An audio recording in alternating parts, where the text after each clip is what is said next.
Farmers in Arkansas are facing some financial difficulties as a result of President Donald Trump's terrible trade policies. Okay. The irony, of course, is that many of them had voted for Trump. Not surprising. People like Kenny Qualls, a farmer from Lake City, okay, who recently told a local news outlet that, quote, right now, there is no optimism.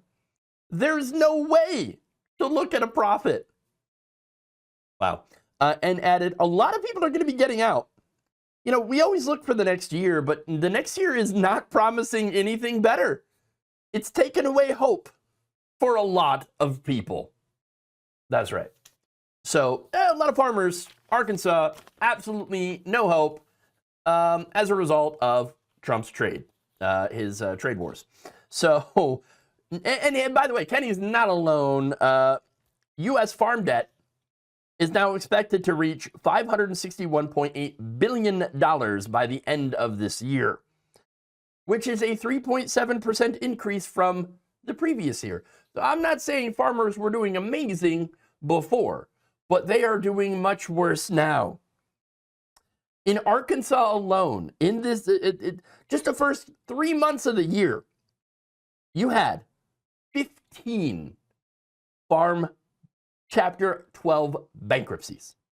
Okay, that is double the number of bankruptcies in the previous year. But we had that in just the first quarter.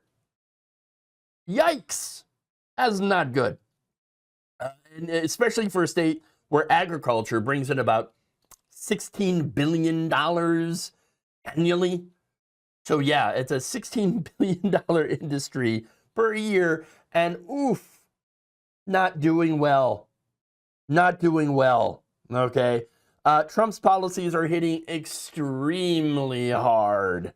And farmers say that, look, the reason that we're doing so badly is, well, I mean, we've been hit by extreme weather, driven by climate change, just saying, as well as tariffs that have seen their crops both decimated and without international buyers. In fact, Paul McAnally of Southern Bancorp told local K8 News, quote, where we are needing help is some kind of federal assistance, i.e. a handout. So they're begging for handouts, let's be honest, bailouts. We started in 2023 and 2024 being off years. Some farmers had to refinance in 25 for this year to be able to stay in business and right the ship. Except that, well, the ship is not righting at all. The ship is sinking. Okay, we're going full Titanic on this one. All right, it's going right down. First, there were things that they couldn't do anything about that contributed to this. Of course, you had severe flooding that happened back in April of this year.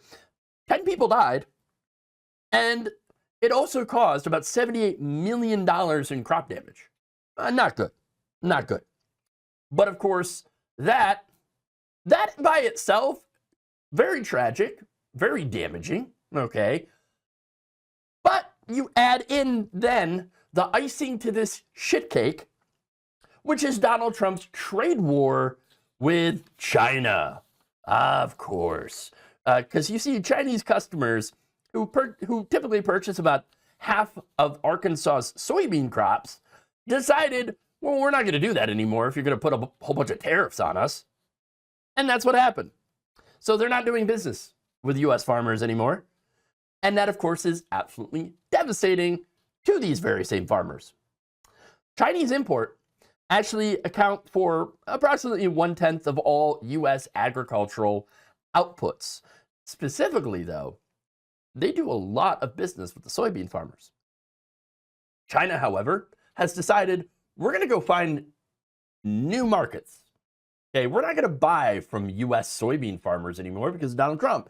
So we're going to go and get some of our soybeans now from Argentina. That's right, Argentina, who, you know, we just gave, what, a $40 billion bailout to? Great. Yeah, awesome. Now, there's more, though, okay? Farmers are also dealing with increased prices on everything, just like everybody else, Okay. Now, their prices come from seed, the increased costs of seed, as well as machinery and farm labor. That's right. You see, Trump has been doing ICE raids across the country. Okay. A lot of those ICE raids have hit the agricultural sector pretty damn hard.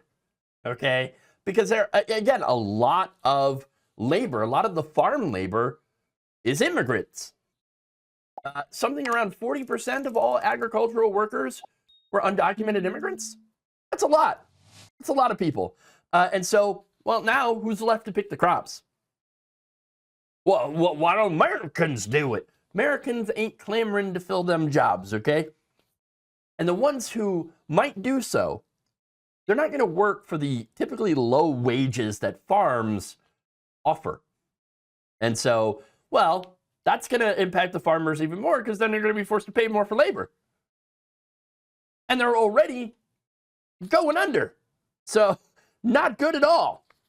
In fact, this year, speaking of labor, there's a shortfall in agriculture that is expected to exceed 400,000 jobs, according to Michael Marsh, president and CEO of the National Council of Agricultural Employers. But again, you can say, well, why? Okay, so if Americans won't do it, and we can't get the immigrants over, and by the way, they also can't get temporary farm workers because the government's shut down, so they're not issuing those temporary H-2A visas. And so, can't do that either. Oh no. Well, you might say, okay, well, why don't we get the robots to do it? Automation. That'll solve it. No, it won't. No, AI ain't working the fields. It's not going to happen. Okay, we don't have the technology for that. Marsh said, point blank, technology will not fill this need. No kidding. No kidding. Now, the result of all of this, of course, is absolute economic disaster. According to McAnally, up to 1/3 of Kansas farmers could face bankruptcy. There's more. CEO of Ag Heritage Farm Credit Services says that multiple years of losses, high input costs, and ongoing global uncertainty means that farmers in Arkansas face a critical year ahead. He said, quote, "This is the worst I've seen since the mid-1980s from a profitability standpoint." Yeah. And look, there was recently a hearing before the House Agriculture, Forestry, and National Resources Subcommittee. And in it, farmers sounded off about how bad things have gotten for them. One farmer, Sidney Robinette, told the group that the stress of managing this downturn is the kind that doesn't go away at the end of the day. Quote, "It gets in bed with you." Ooh, and not in the kinky way either. Not in the good way.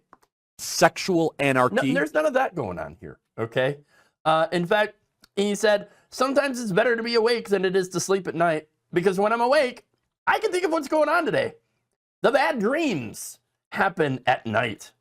The bad dreams are going out of business. The bad dreams are the uncertainty. Lots of bad dreams going on there. But here's the thing about this, okay? A lot of you voted for it. Look, the majority of farmers voted for Trump. Now, I think that they would have known better, should have known better, but apparently didn't. Look, there are farmers, by the way, who didn't vote for Trump. And I think it's important to point out that not all farmers voted for Trump. There's a lot of farmers that knew better, okay? And they were like, no, look at what he did last time to us, okay? Remember, Trump 1.0, he slapped tariffs on China then too, and had to end up bailing out the farmers because they lost their, contracts. They weren't able to export as much, okay, because of Trump's attempt at doing a trade war the first time. They learned, but the majority of farmers this time didn't, okay? And look, of course, there is a good chance that he's going to bail out the farmers. I mean, he certainly talked about it. That said, It's not going to really help them long term if their customer base disappears. And it certainly looks like it has happened already. Okay. All of this means there will be even more farm bankruptcies, which may be the goal. Why do I say that? Why would Trump want to bankrupt the people who voted for him? I mean, why wouldn't he? It's Trump. But I'm going to give you a more substantial reason here, right? Acre Trader. That is the company owned by J.D. Vance and Peter Thiel. Very much invested, at least they are, in this company. And what did they do? They buy up distressed farms, okay? Farms that have gone bankrupt or are going bankrupt. They buy them out. And then they lease them out to farmers. Basically, they're bringing back serfdom. They're bringing back the sharecroppers. And so there you go. And yeah, as more and more farms go bankrupt and more farmers lose their livelihoods, they're also going to not get a bailout, but are going to get bought out, which means consolidation of our food system, which is never a good thing, as well as, well, these farms being rented back to them. So here comes the sharecropping, baby.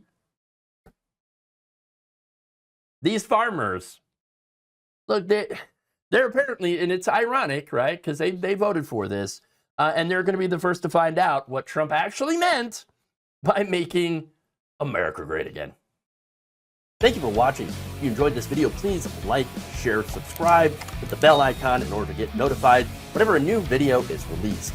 And if you want to support independent, progressive media through this difficult time where it seems like everybody is shutting down, you can become a member on our YouTube page, you can become a subscriber on Facebook, or you can go to my Patreon. It's patreon.com/Jeff Waldorf. Thank you.